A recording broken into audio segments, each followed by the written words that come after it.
Hey everyone, Andrew here, otherwise known as the guy who wrote the last Law of Attraction book you'll ever need to read. And I've got a really awesome guest today. And the too many words won't really do him justice. So we're gonna get into a conversation quick, but just to let you know where we're coming from here, we are speaking with the founder of neopositivity.com and the creator of the monthly Thoughts Become Things Summit, which we'll definitely have to chat about. Well, with that said, Neo, thank you for being here, my friend, and welcome to my YouTube channel. And thank you for inviting me on, having me on, and most importantly, taking time out of your day to study this art that we are so engulfed in. So thank you for that.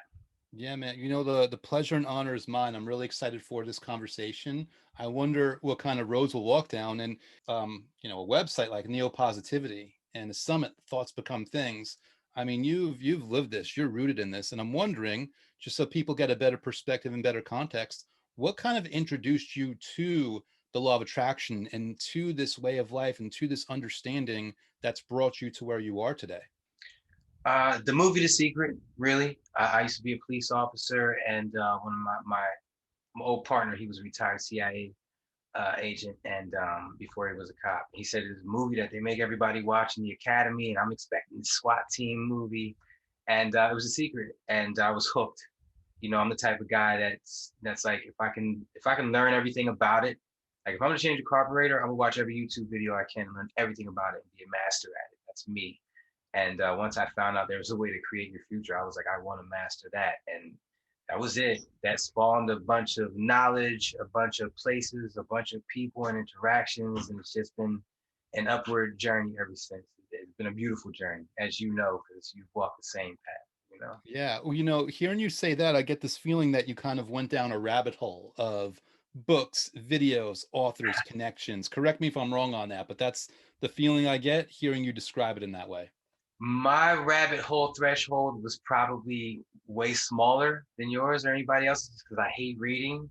So books weren't my thing, but thankfully for YouTube, I was able to absorb a lot of knowledge from other people. But I learned very fast that I was coming up with stuff that everybody was saying on my own. I would get meditative every night from midnight till 2 in the morning. I would work on myself, my mind. That's my quiet time. The family sleep, everything's peace. I can get stuff done, and yeah, it's a tough road to go down at first. Meditation, the mind, how everything goes, but yeah, it's a beautiful thing in the end, as you know. I Yeah. forgot the original question. I flew off into five different things, and I forgot the original question. What was it? Dude, that's my magic. Well, I was really just asking you about the rabbit hole, but you did kind of lead me on to another question here because I remember us talking about this thing where and correct me if I'm wrong, let me know if I'm putting words in your mouth, but as I understand it, meditation was a difficult thing for you, but you made a shift, maybe a shift in perspective, a shift in understanding, a shift in approach, or maybe a combination. What was it that changed for you where it's like meditation that was difficult is no longer this beast that you have to slay, and instead something that you're kind of like a warm welcome to every day that really invigorates and enlightens what you've got going on? I used the cheat code. I'm big on video games where I used to be, and I love going back and playing them a second time with the cheat codes. Um, in The Secret, they tell you, to see it a certain way. And so what I just did when meditation was difficult for me because my mind was just going, da, da, da, just going, going, going. What I did was one day I said, I was looking for an answer. And so I tell you, it's something beautiful when you just get quiet and ask a question, the answer you get. And so the answer I got was use one of your manifesting techniques on meditation. And I had just learned The Secret. It was 16 days after I learned The Secret was when I officially liked meditating. So I had just learned The Secret, but I remember one of the techniques I was using heavily was I'm so happy and thankful that fill in the blank. And so that's what I did. I'm so happy and thankful that I'm good at meditating. I'm so happy and thankful that I enjoy meditating. I'm telling you, it wasn't even 2 days, and I was spending massive amounts of time meditating because I enjoyed it. I was retired. Our kids are both in school, house to myself all day. Why don't I spend some time in a meditation state? And I think it's really important that we key on the different types of meditation. In my mind, there's only one true meditation, and that's absence of thought. That's being completely present. When you're thinking about a future or past scenario, good or bad, you're basically watering seeds. You're contributing toward your future. You're using thoughts to become things. But when you're present, that's when you're letting God's plan unfold, or letting the universe's plan unfold for you. So I respect the other ones, someone guiding you through a comfortable forest and all those other things. I call those guided meditation. But when I mean I meditated for 3 hours a day, it was an hour in the morning, an hour at night, and two half-an-hour spells throughout the day. And it was bliss. It was bliss for me. But it wasn't until I used that cheat code. And I gotta tell you, I use that cheat code for everything. I use it and it just freaking works. Flying an RC airplane to a real airplane to a paramotor, learning how to electrically wire learning electricity has eluded me my whole life. And I got this trailer and I wanted to wire it up so it would be amazing, and it is. And it's just that cheat code. I'm so happy and thankful that bah, bah, bah, bah.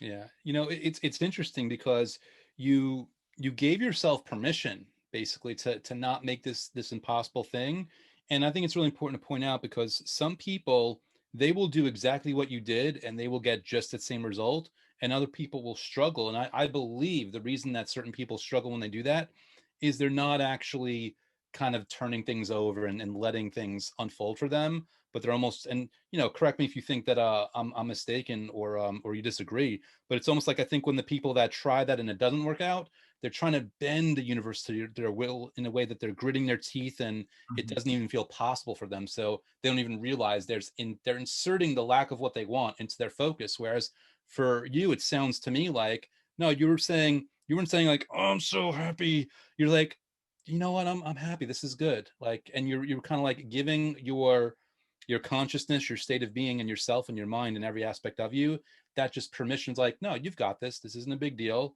Let's just let it come. And as you nod, so I think you're with me. What I think is really cool is because it worked, you just follow that thread and everything else. Just keep working it. See if it applies to this aspect of life. See if it applies to that aspect of life. It feels to me like, speaking of cheat codes, you found something that worked for one thing, and you were not shy about applying that to other things to see if it will work just as well. And I think that there's a simplicity to there and an elegance, more importantly, an elegance that I think is really important for people to listen to.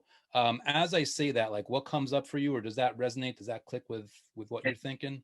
it does. It does big time. And to add a little bit of more flavor to that, it's the expectation level. If you say I'm so happy and thankful that such and such, and you don't expect that to happen at all deep down inside because you maybe haven't done anything to earn it or deserve it or wherever your head is at, then it's not going to happen. It's not going to work. I was so confident in my ability to create my future at that point that when I said I'm so happy and thankful that I'm great at meditating, I'm so happy and thankful that I enjoy meditating, I knew it was going to work because the law of attraction doesn't bend. It does what it does, like gravity, all day, every day. So I was kind of leaning on that to dictate my expectations, and it works. And it's having that confidence in the law of attraction that produces the outcomes that you want, for one, and it's what gives you the drive, the confidence to manifest more, the confidence that your tomorrow is going to be more of what you want it to be versus what you don't.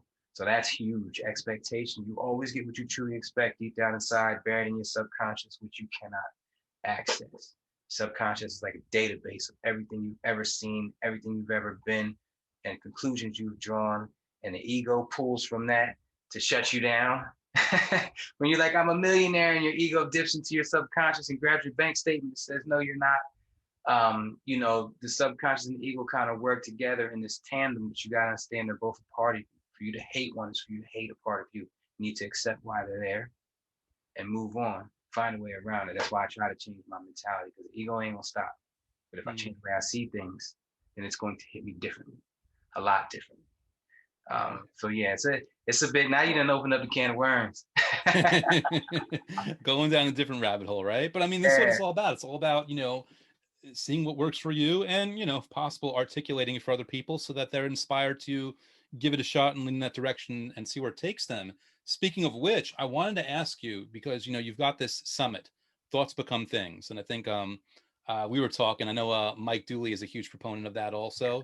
You might remember him from The Secret also. And you do this monthly or almost monthly. So this isn't a typical, like most summits, like, oh, it's a 1 year event type, like once a year thing or a once a decade or who knows. But you're like, you're putting this out every single month. You're introducing people to awesome speakers and awesome paradigms and approaches. What inspired the creation of this event, that you wanted to kind of put it out, and you also want to have it at this kind of frequency and have it out this often for people? I'll try to do it as fast as I can. I learned The Secret in March of 2008, obsessed over it, and was retired by November 2008. That's less than a year. At that point, I was jumping out of my chair to tell everyone about this new stuff I had learned. Because right after retiring, I got custody of my kids, which is impossible for a man to do, as far as I know. One other guy who's done it. So I'm wielding this thing called life, which is insane for someone to grasp and have a wand over life. So I'm running to the hilltops trying to shout it to everybody. And so I noticed a couple of people were doing it too that I had access to. It wasn't just the billionaires, because that's who I was studying after I saw The Secret, the billionaires. But there were people I had access to that were doing it too, and I needed that information. So I manifested this show called Off the Bench, where I would interview other coaches, life coach, business coach, whatever. And I would pull information from one person, and it was beautiful. I'd make a video about it, but I wasn't helping people enough. I was a cop in a town with 80,000 people. That wasn't enough. I needed to help more people. And with this, I wanted more people, more people. So yeah, the summit was the next best thing. Get it, instead of just me and you chopping it up, coming up with new ideas, exchanging things for a group of people to watch and have their jaw on the floor because they're now in control of their lives, which they've never been before. Instead of just me and you doing that, now we're going to have a group of people that are good at it doing it, and a group of people listening, sharing, getting their families involved. That's the whole thing. The summit is that in itself, just a collaboration of people learning how to manifest what they want, which is going to make them happy. They're going to spread it to their friends, and that is what the change will be for mankind. Because we've been going in a poor direction for a long time, and the only thing constant is change. And I see it. I see it with this. So We this is really throw. about, yeah, this is about this is a recognition of, well, no, this is about consistency. This is about joy. This is about, why should we do this once a year when we can do it once a month? Why not go in that direction? I mean, you know as well as I do. I would like to be reminded about the law of attraction at least once a minute. But obviously we can't have a summit once a minute, and I think once a week would be a little bit much. So for now, it's once a month. I want to end up getting it in the 4 quadrants of America, to where when the country opens up, we do one in Florida 1 month, and the next month we'll do it. I'm sorry, the first week will be in Florida, the second weekend will be in New York, the third weekend will be in California, the fourth weekend will be in Texas, and then we rotate just in the 4 quarters. So it'll be a weekly thing, bringing different speakers in from that region, bringing different voices in from that region. So eventually it will be more often, but for right now, once a month it's pretty cool. It's pretty dope. Putting everybody together like this month, what happened and how I got all you guys in the same room is just an amazing story, and I can't wait to tell it. Yeah. Quick little disclaimer. This will be published after the fact, but I'm happy to be part of your May event, May 2021, which I can't believe it's May already, the way things are flying by. So real quick, in the time that I've known you and that I'm getting to know you, I kind of get the feeling that you're so open about this that you'll talk to a stranger on the street, and or if something happens and you think that they can learn, like you'll be that person, like put your arm around their shoulder, around them, be like, listen, here's what's going on. In other words, you're very happy to share this and see if you can serve people and help them in that way. With that in mind, when you are trying to get someone over that final, like that level of doubt or resistance that they have that's preventing them from just giving this a shot and see what happens, is there a certain experience in your life or story of manifestation from your life or from someone that that you use to kind of articulate to them how powerful this might be? I tend to take a different approach. I'm more of a realist, and I like Hmm. to be, I'm gonna be in your face about it, because you either want it or you don't. And then the thing about The Secret or law of attraction, whatever you want to call it, is if the person's not ready for it, they're not. You can't jam it down their throat. You can't force it on them. They have to either be at rock bottom in their life where they're willing to do anything to get out of it, And I love that scenario better because now I could just give you the information and you're going to try it. You're going to be consistent. I don't have to remind you to do these mental exercises because you're going to catch yourself in a negative headspace tomorrow and cut it off yourself instead of just continuing down that hole. So it's like you can't force it down people's throats. And so I just try to lead by example. You know, if it's a homeless person I talk to, you know, or anybody in any situation, I just try to lead by example. Just look at my life. Am I excelling in that subject? I know so many life coaches who are broke and trying to lock down clients and stuff like that. And it's like, I mean, if you were That's that really the sound, by the good way. if you were that good at it, would you be so miserable? I mean, it's like, so that's why I try to lead by example. So anybody I speak to, if they want to, you know, there's my resume, you know, listen to me or not. Mm. As far as like atmospheres, it's funny. I wear this shirt all the time everywhere I go. I just got a whole new box of them. I always gauge the town or county I'm in off of how many people say something about my shirt. Interesting. So if I'm in, let's say, Atlantic City Boardwalk, maybe one person will say, "Oh man, cool shirt." If I'm in Florida at a beach, be like 5 people, maybe. "Oh man, my parents used to say that all the time." And I always tell them, I say the back is even better. And on the back, it's got the website. But in California, dude, I can't go 30 steps without somebody saying, "Oh man, Really? shirt. Oh man, cool. I live by that." And so that'll tell you what type of community you're in. But people are always interested. And even if someone doesn't say something to me, like in Jersey, you go down Atlantic City Boardwalk, you're gonna pass 1,000 people every 60 seconds. I know they saw it. When you see a shirt with words, you just read it, especially on the boardwalk. It usually says something funny. But I know they see it. They're like, "Oh man, hey, that's a deep dude." For one, that's the first piece of energy I just collected. And the second one is, like I said, later on that night, they're going to be in a negative headspace. Something will happen, a negative scenario, something will cross their mind, and they'll be like, "You know what? Let me not spend time in that headspace." And that's it. That's it. You don't got to come to my page and click like, subscribe. I need you to do that. You could do that. I'm in your head. This is in your head, and it's going to stay there. It's not going to go anywhere. Mm-hmm. That's what I need, and that's what I get. So that's why I always have this shirt on. Plus, I don't like choosing clothes. Nice. This Love it. makes it easy. So going a little bit back into like when this was starting to come together for you, obviously it clicked right away. You were on board, you were ready to go. Was there a first manifestation or a first event or first coincidence or whatever you want to call it, a first thing that kind of, resulted or manifested in three-dimensional reality that not reaffirmed it because again, you were already on board, but that was just the first thing that you can point to and like, okay, well, I know this, but now I also know I'm going in the right direction with it. When I saw the movie, when I was watching the movie The Secret, my jaw was on the floor, and I was placing things in my life that might support this theory. At the time, it was for me. And I thought back to football. I used to go out every Saturday. We used to have Saturday morning games at my high school. We never had Friday night games. So every Saturday, I would go out there and I would just stare at the field. I'd be like, "All right, I'm gonna do 10-yard out. Boom. Next time, I'm gonna do a post touchdown." Yeah, in my mind, I would just be doing it, and I didn't know why I was doing it. My friends didn't know why I was doing it. So I placed that when I was watching the movie, but I still wasn't a full-on believer. I'm still like, this is crazy. Why isn't everybody using this? Like, everybody should be jumping on this. It shouldn't be this much of a secret.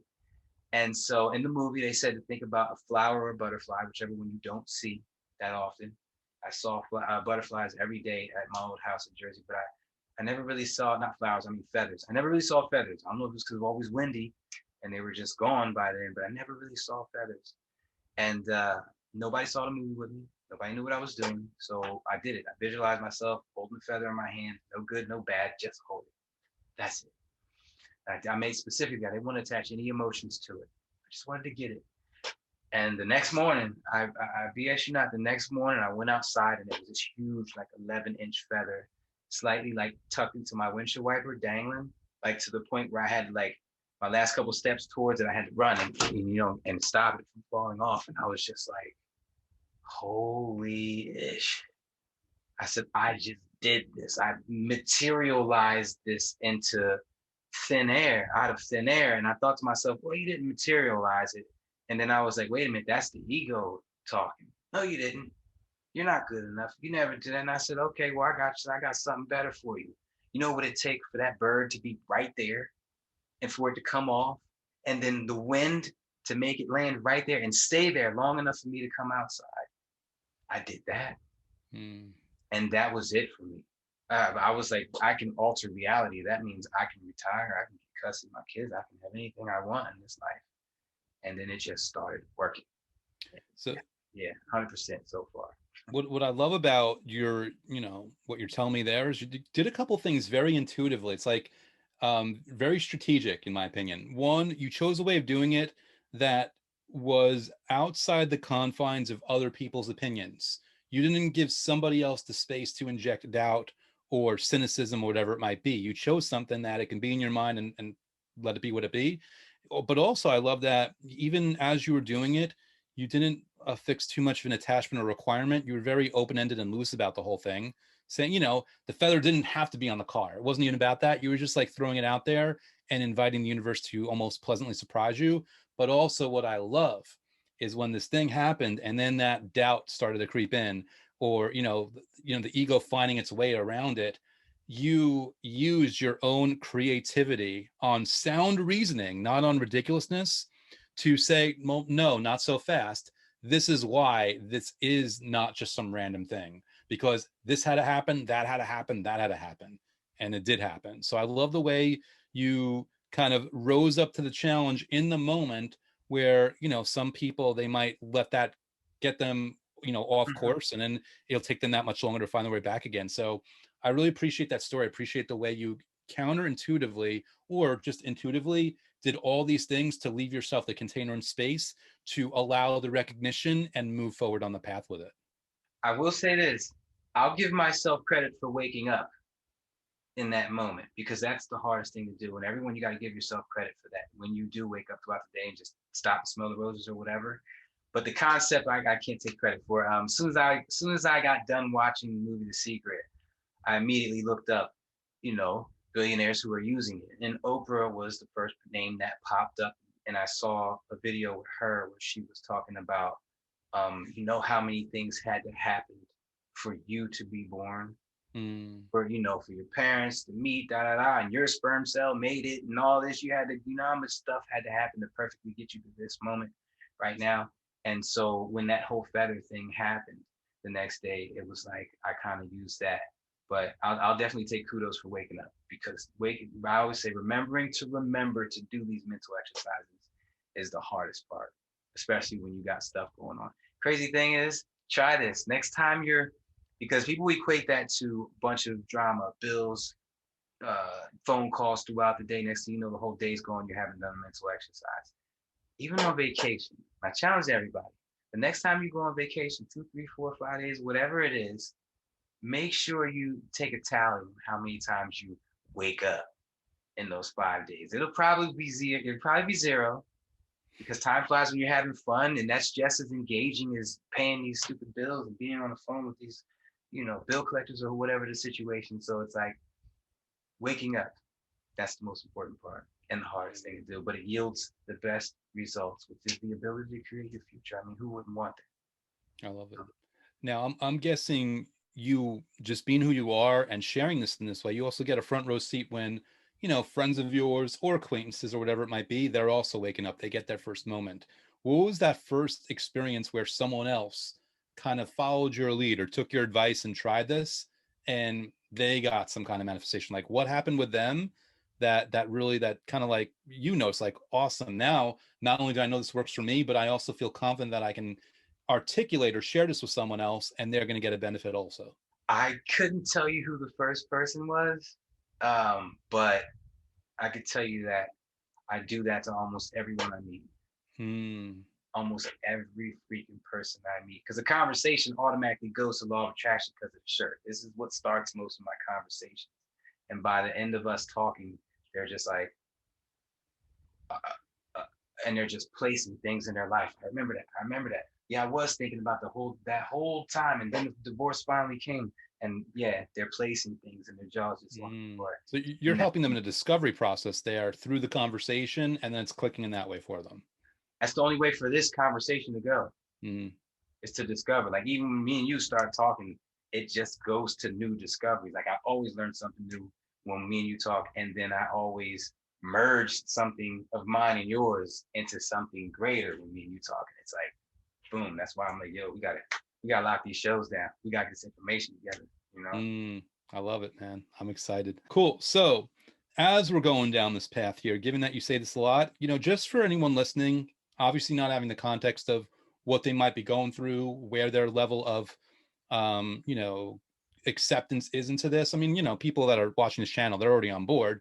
But with that said, or with that understanding, what is the best piece of advice you think you can impart on people listening that want to, just lean in a little more into this and get a little bit more of a, comfort in their approach to what they're doing? As far as I reverse that a little bit, as far as comfort goes, I know people want things fast. I know they don't want to have to read 17 books to get a couple answers. Um, I got to throw the plug out there. My website, neopositivity.com. It is the ultimate source, in my opinion, of law of attraction information, but quick. I got a video for every subject. I keep the videos generally short, and you'll get a lot of information. You'll get 13 years worth of obsessing over this. While everybody's at work 40 hours a week, this is what I've been doing 40 to 60 hours a week. And I kind of, compacted everything into this website. So that would be the number one thing. If you're gonna spend 2 hours a day in the gym, you need to spend 2 hours and 1 minute at least up here. So throw a podcast on, throw an audio book on, even if it's not me. That's the number one thing. You need to take time. You need to take time out of your day, that is, to learn more and to improve upon you, no matter what it is you're doing. That's number one. Without that, you're lost. Anything else I give you, I can give you 50 mental exercises. If you don't take the time out of your day to do them, it's pointless. So one is take the time out of your day for you, whether that just be breathing, whatever, while you're on the toilet, mute the TV during commercial breaks, whatever. You don't need to see cheeseburgers on TV anyway. As far as things to do, and I hate leaving people without something to do. The whole untethered, hear the voice, pay attention to it. As if your mind is running a scenario, oh man, if I went down here, I would do that. Just stop and listen to the voice that's speaking, that it's narrating the scenario. Once you do that, you disassociate from the situation. That's a great one. And the other one I could couple with that as like a quick thing for someone to do today, if they want to just get started and dive right in, is just start seeing your imagination as future land. That's future land. Whatever's happening over there is going to be what's happening sometime in your future. And if you can wrap your head around that, you will catch yourself running those negative scenarios and be like, whoa, whoa, whoa, whoa, I don't want that. And then you start manifesting better. Brain is a muscle, has muscle memory. It's going to start throwing you better thoughts more throughout the day. You're going to start manifesting better, and you're going to be happier. A lot of people think that they need those items to be happy, and then they'll manifest. And that's not the case. You have to be happy to get those items, and then be happy about those items to manifest more items. And by items, I mean, it could be anything from a relationship to a car to a house. I'm just referring to things that you play with while you're here on this earth and you can't take with you. And that includes marriages, relationships, bosses, companies, cars, whatever the situation. They're all just things we play with while we're here. And you have to appreciate them to get more. Jeff Guski, you'll meet him on Saturday. Real cool dude. He's a dentist. He said something, I forget exactly what he said, but I took it a step further. And I just broke down 2 words: appreciation appreciates.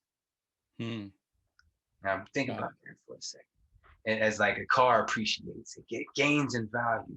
So when you're thankful for something, that something is going to gain in value. Being thankful for money grows more money. Being thankful for your house brings you a bigger house, a better house, or better feelings about that house. Same goes for your spouse and all those other situations. So you can wrap your head around appreciation appreciates. I forget what he said. It's like a whole sentence. Kind of sounded better than that. Wrote it down somewhere. But you're giving me a lot here though, Neil, because like it's interesting as you say this, my brain's like clicking of different ways of even our, describing this. Like, first of all, we'll start with appreciation appreciates. I think it's great because basically from a strategic standpoint, you are viewing your gratitude as an investment you make. But the beauty of it is you're enjoying the investment in the moment. So you're winning then, and you're winning in the future. It's growing in perpetuity, basically.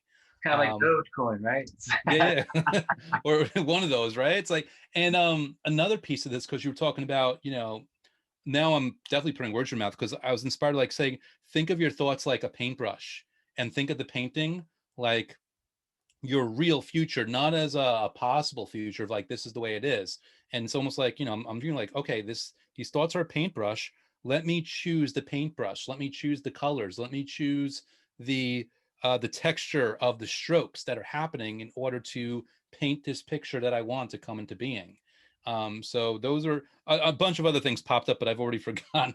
um, but as you were like giving your greatest hits there, those were a couple of the big things that popped in for me that really made an impression. I just looked real quick and I found it. That which you appreciate appreciates. Hmm. That's what he said to me. And I was like, oh, yeah, I like that. And those are the things. This is people like us that take the time out of our day to come up with stuff like this. Yeah. That's Oh, why I and really thanked you earlier, because I know so many people that love the law of attraction, and people that are going to be speaking at a summit about the law of attraction, but not many of them are doing like us, sitting quiet, saying something, seeing where it takes us, seeing why it takes us there, and what we could do to make it automatically take us to another place. So if something happens on the streets, it'll take us to that better place. That's the research that needs to be done. That's the yeah. research that's custom to everyone according to what you've been through in life, but you won't know exactly how to work it till you get in there and figure it out. Yeah, and that's another piece that I remember thinking that, and we may be aligned on this or we may disagree slightly on it, but it's almost like what I'm interpreting from you saying that is, people maybe they want to read a book, but you didn't read books. Maybe it is just taking that time to meditate or that time to feel gratitude.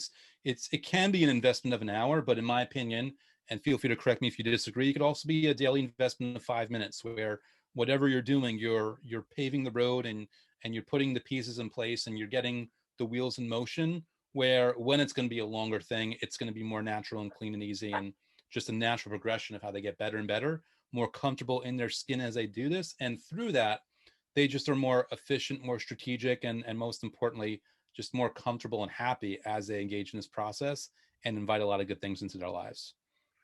I think of it like this. Let's say you got a person who doesn't like going to the gym, and then I paid them $100,000 to get fit.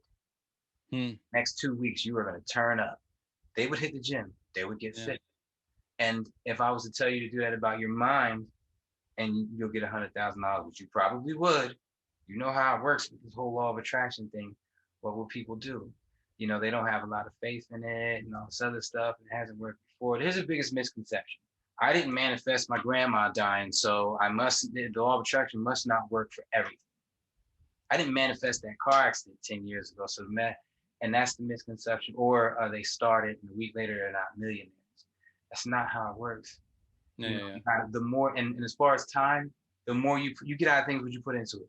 If you put 5 minutes a day into it, that's what you're gonna get out of it. Me personally, I got alarms set, things, triggers, everything. I got a tattoo, I got stuff. Oh, I want reminders every second of the day to stay focused. Yeah. Because I know the more seconds equals a better future in essence. And one other piece, man, let me know if you disagree, because you said, if people don't like the gym, but you pay them 100,000 to get in shape, they're hitting the gym. Um, I would almost tweak it to say, well, maybe they'll hit the gym and they hate it, but you didn't say go to the gym. You said get in shape. So maybe they'll do yoga instead, or maybe they'll go to a dojo. In other words, I want to reaffirm, like, yeah, with enough motivation, they'll do it. But I think you'd agree that the most important way, that the way they get the highest leverage, is to choose the way to get that result that they enjoy and that they're moving forward on. Oh yeah, 100%. Because if you're miserable the whole time, you're just manifesting more misery. Yeah. You Yeah. know, And I know we were talking about that before. I remember we brought that up. We were having a conversation where you were in agreement where, like, if it's not fun, you're not even being productive. You're going backwards. that's when you see somebody hit the lottery and lose it all. Mm, That's what you would do. You go, if you hate the gym, but you like yoga and you hit the gym for the whole time and you're miserable, you'd get the $100,000 and you get $100,000 bill for something. That's exactly what would happen. And we just got to get people to realize that. That's our fight. Everyone join our cause. We need people to realize that what's going on up here is definitely affecting what's going on out there. And collective energy is a big thing. yeah. Always compare, like I'm a Philadelphia Eagles fan because I'm from Jersey. And when you watch these guys in practice, they don't drop anything. But when you watch them in the game with millions and millions of people putting their expectations, giving off that energy, everyone expects the Eagles to do well and mess up in the end. And every time they do well and mess up in the end, except for the year that I was coaching them. They won the Super Bowl that year. I'm going to point that out. Collective energy is crazy. So when you go on Facebook and you're like, oh my God, my relationship sucks. Now you got everyone who saw it is now contributing negative energy to you in the form of, oh man, their relationship sucks. That's sad for them. And everybody's manifesting collectively a tomorrow where you're saying again, my relationship sucks. That sucks for me. Or, you know, and where they're saying that again. And I think once people realize that, the second I would never posted online like that anyway about my personal life. But the second I put the pieces together on law of attraction and collective energy, I ended that. I ended every post I've made since on Facebook has been positive. Even when I wasn't feeling positive, even when the subject wasn't positive, it ended up that way somehow. I know that what I give off, I'm going to give back. So everything I give off is going to be positive. And it takes a lot. It's a lot of hard work, a lot of discipline, a lot of muscle memory shifting. But it's possible. It's possible. But only if you put in the work. 5 minutes a day ain't gonna cut it. Just like going to the gym, it ain't gonna cut it. Obviously, we have different I don't say different mentalities because we see things the same way in a lot of things, but there's something about us that's different in terms of, I don't know if you want to call it an approach or an outlook, but the thing that's really that I notice that's the same about us that's really important is we're both strategic. We both have that recognition of where's this going and how do I take that knowledge and make sure I'm using it to my advantage rather than my disadvantage. So I just wanted to express gratitude for you, to you, for sharing your perspective and your strategy, your strategic approach, the way you see it, your mindset, because I think certainly me, and I mean, I'll leave you to be the judge of you, but certainly for me, I think the thing that people can learn the most from me is the fact that I do look at it from a strategic standpoint, because then that opens up the possibilities, in my opinion, for the gratitude to really hit in a really dynamic, authentic way. Like, yeah, I'm using strategy, but I'm using it because I know that the gratitude is powerful, because I know that that's going to lead to genuine, authentic happiness and genuine, authentic appreciation, which will, we've just established, continue to appreciate. So thank you, Neil, for that. Just wanted to pay you that acknowledgement of how important it really is to be strategic in a way that works for you. And I'm really glad that you and I also describe and approach our strategies differently, because that shows people that they don't have to be on one. They can use yours or mine or their own. But I would hopefully say, as long as they're still just being strategic in some way, shape, or form, since that has so much power to it. Strategically speaking, that is the number one thing about all of this. It's like a perfect 4-dimensional spider web. Everything leads to everything and is connected in some way, so that me or you could answer any question anyone hit us with, no matter what part of the world they're from, white, black, tall, short, fat, skinny, religion, doesn't matter. Whatever question they ask us. And it's a quick, easy answer. I got it. And it all leads back. There's no blind faith, follow me here, or maybe you got to do it. No, it all just connects. And if you got a question, well, how does that connect to that? Well, I don't need to rehearse. I don't rehearse none of this. When I do my summits, people crack me up. They're like, where's your sheet at? Like when I bring on new staff members, or I tell people about my how I run things. All right, where's your layout? Where's your, you got something? Nope. Nothing, Like, not oh, even the opener. It's up here. You've got it, but it's already there. Yeah, I just flow. That's it. When the summit starts, I just talk. And 4 hours later, we still want to talk more because it's that great. It's funny to hear you say that. It's really interesting because you're just saying, like, we always have the answer. And I'm going to be upfront about this, and hopefully this will help people answer their own question, even if they don't need to be now. Whenever people ask me a question, I'm answering it. It's always in the context of what feels good. A lot of times they'll ask, well, should I do this method or that method? And my answer isn't do that one. It'd be like, well, I'll tell you this, studies have shown this one, maybe blah, blah, blah. But bottom line is, which one feels good? That's the most important thing, because all the studies and all the rationalizations, none of that matters if you don't feel good while you're engaging in that process. So to speak to you, like, for me, I feel like I always have the answer because I'm always only trying to answer that question for them.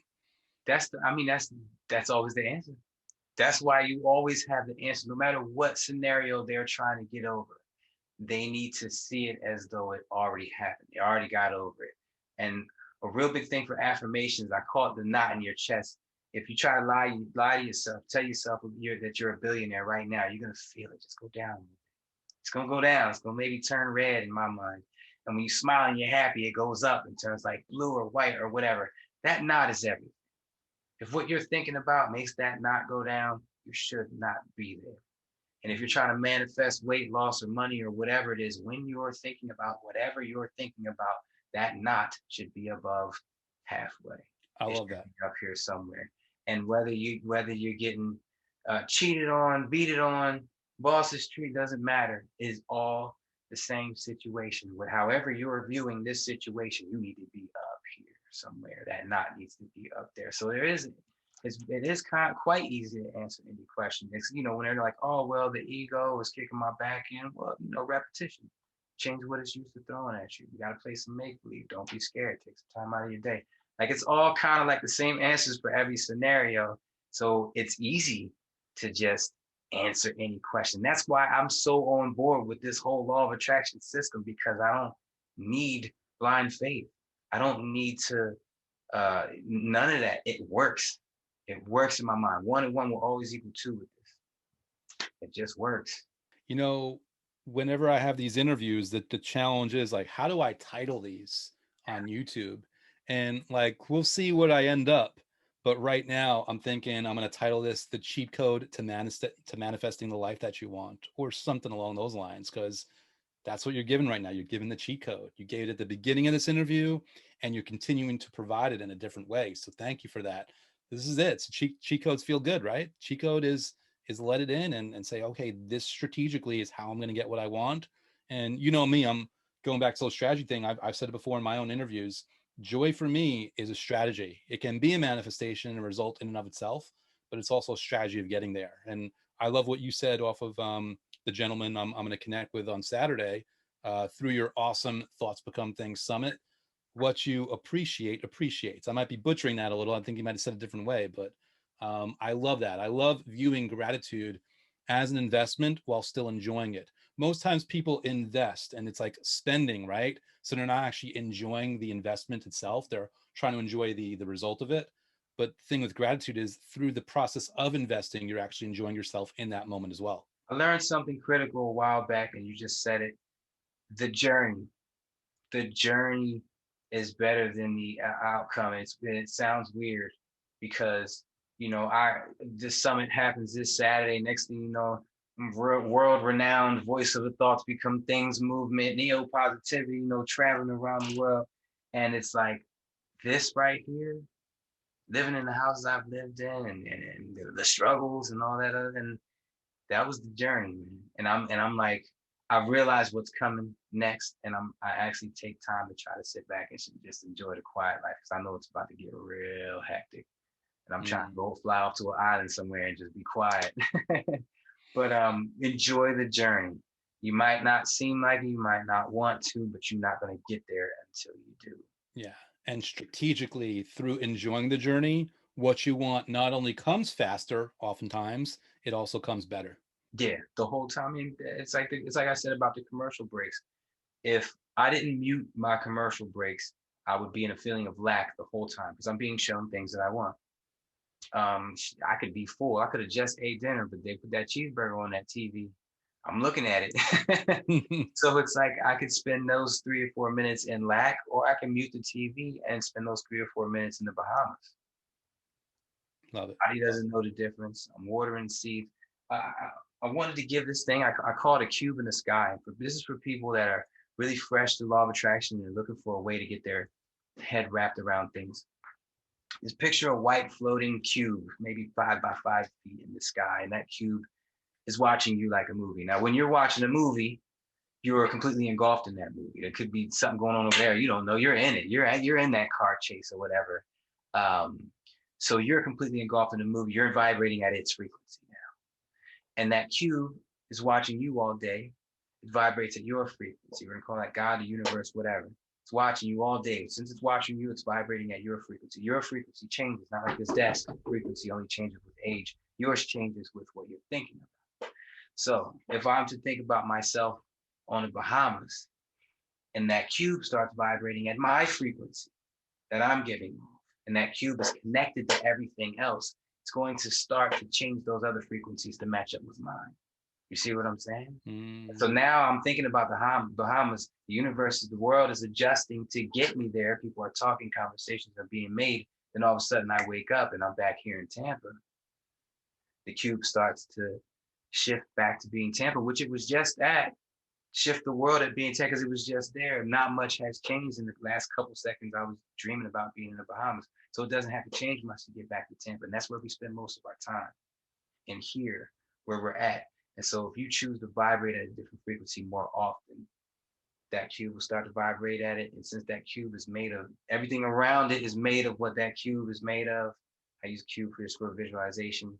As it vibrates at your frequency, everything else will start to shift its frequency number to match that. So spend time there. Spend as much time there as you can. That's so friggin' important. You get out of things of what you put into it. After you see, you guys who are watching this tonight, do what you do, and tomorrow ask yourself, how much time did I spend where I want to be? Love it. People get scared to dream. You said something to me that was like profound about that before. People don't, let's say you're making $30,000 a year and there's nothing in sight saying that you're going to hit 40 or 50. They refuse to dream about 100,000 or 200,000 a year. And I think it has to do with being let down or them feeling bad about themselves. You had said something to me about that and how they get out of that. Remember what it was? Vaguely. Well, this is great also, by the way. People watching this right now, we've had so many cool conversations. They're all blended together. But I do remember saying something along the lines of, people they'll limit themselves to 30,000 without realizing that the same level of thought and intention can get them to 230,000. That was what might not be the exact thing, the point that you're remembering there, because we've had some really interesting conversations, but that's the one that comes to mind when we were talking about 30,000. So all right, so that's a great one. How do you suggest they open their eye, because they're not going to get to 100,000 until they entertain the possibility that they can get to 100,000. So how do you for me, the way I often describe it is a lot of times people look at this big goal, right? And they're like, I don't know how I'm ever going to do this. And I like to tell them, like, listen, remember, it's about feeling good, but feeling good authentically. Like, this is legit. People view that not knowing how they're going to do it as a curse when it's a gift. Because when you don't know how you can do it, when you don't know how it's possible, it gives you a certain level of permission to let it go and give it to the universe. And I'm not saying don't take action. You're going to take inspired action, but you're going to take action from the things that are within your control, knowing that the universe is going to handle the things that aren't within your control. And by having that understanding that you can't possibly work it out on your own and giving yourself the permission to let go of that, all of a sudden your energy and resources are on the things you can control, and the universe will give you the inspiration to take up the other stuff and put the people in front of you that you need in order to do it. So it's a gift when you don't know how you're going to do everything, because therefore you don't have to sort it out in your mind. Therefore, you're not in control of that part. Therefore, you let a lot more in. Because I got to be honest with everybody. This is something that I've recently learned, and I'm trying to master it. And that's allowing myself to see myself with an extra figure on my bank account. You know what I mean? And it's hard to see because I've never been there. And the chances of me, that's the thing about stats and the ego. The chances of me getting there are slim, according to statistics and how many people in the world. These are things that are going through our mind. The odds of me getting there based on whether I've been there in the past, I haven't at all. So the odds are completely stacked against me. And these are the things that the ego uses to keep you kind of down. And these are you gotta break through these. And so I'm trying to put myself in a mental headspace of that extra figure. And I was like, how can I do that? And last night I was going down, I went in my trailer and I was going over different scenarios. I'm trying to spend time in different headspace. And the only way I could really get there was like extreme gratitude. I have these two things where I ask myself, how would it feel to be such and such? And when you ask yourself that, the ego kind of shuts up because it's a question. You didn't say anything. The knot is, not moving. You're asking, your mind will answer the questions you're asking. So how would it feel, to be a billionaire? And then you smile for a second. You're like, yeah. Then the ego might step up and say, oh, well, what would have to happen for that to happen? But that's one thing. How would it feel to, and am I the type Am I the type of guy to own a $50 million yacht?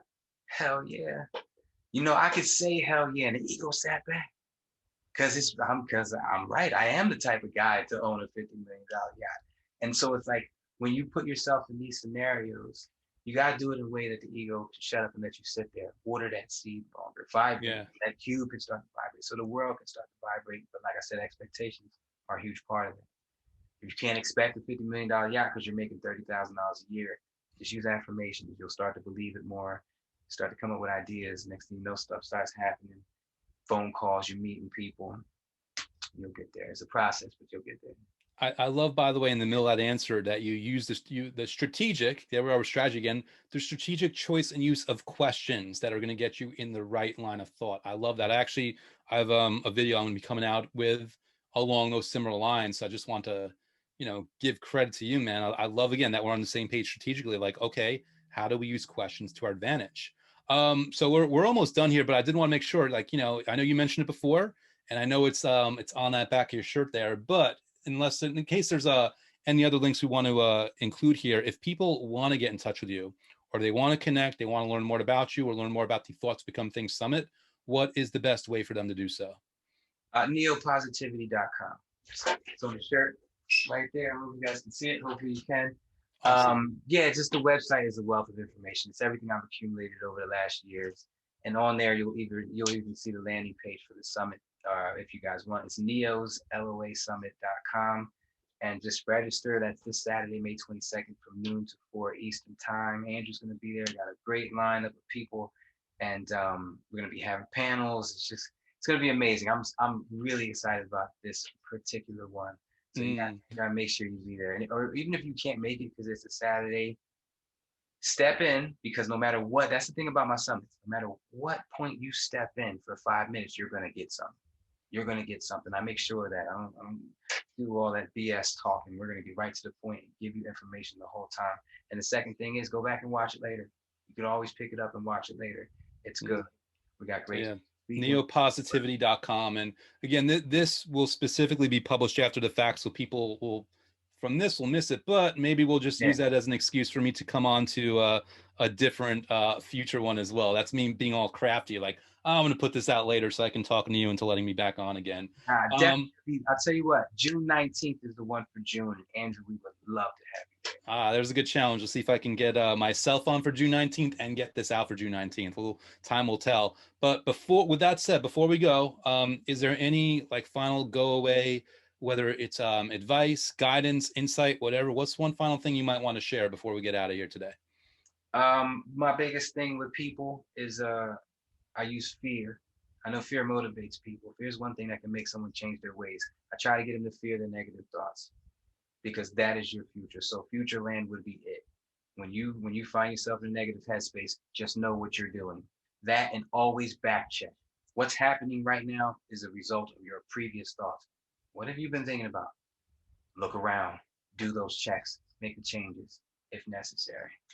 And I love you guys, man. I'm giving it my all every day, and I won't stop. Neo, you're awesome. Thank you so much for being here today. Thank you for sharing your wisdom. Thank you for just being you. And I know I'll look forward to talking to you again soon. I hope everyone else will check you out in the future as well. Thank you for being here today. Thank you for everything. Thank you guys for listening. And Andrew's a man. Stay up with him.